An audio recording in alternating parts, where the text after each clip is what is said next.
కల్పన, కొంచెం strong tea తీసుకునిరా. Dinner టైంలో టీ ఏంటి కార్తీక్? ఫ్రెష్ అప్ అయ్యిరా, 5 minutes లో ఫుడ్ రెడీ చేస్తా. వర్క్ స్టేషన్లో ప్రెషర్ ఎక్కువ అయింది. కొంచెం స్ట్రాంగ్ టీ తీసుకునిరా, డిన్నర్ సంగతి తర్వాత. డాడీ మ్మ్, ఏంటి ఖుషి చెప్పు. అది అది అది ఇది ఏంటి మ్యాటర్ చెప్పు.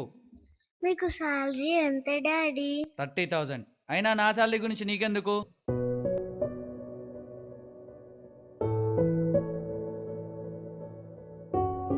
డాడీ నాకు 300 రూపీస్ ఇస్తారా? నువ్వు సెకండ్ క్లాస్ అవుతున్నావా, కాలేజ్ అవుతున్నావా? మా ఫాదర్ని మేము 1 రూపీ అడగాలంటే ఎంత భయపడేవాళ్ళని తెలుసా? అలాంటిది నువ్వు ఏకంగా 300 రూపీస్ అడిగావు. ఏం చేద్దామని? నాలాగా సండేస్ హాలిడేస్ లేకుండా పొద్దున రాత్రి పని చేస్తే తెలుస్తుంది నీకు మనీ వాల్యూ. ఇంకోసారి నన్ను మనీ అడిగితే కాళ్ళు ఇరక్కొడతా.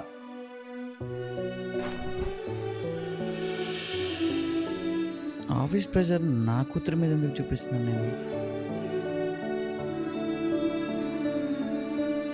అయినా ఇది కరెక్ట్ కాదు.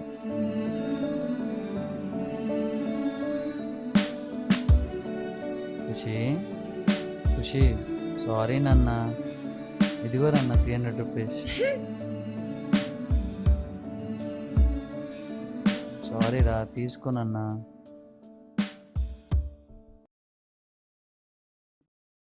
డాడీ మీరిచ్చిన 300 రూపీస్ కలిపితే ఇందులో 1000 రూపీస్ ఉన్నాయి. ఈ 1000 రూపీస్ తీసుకొని మీరు నాతో 1 డే స్పెండ్ చేస్తారా?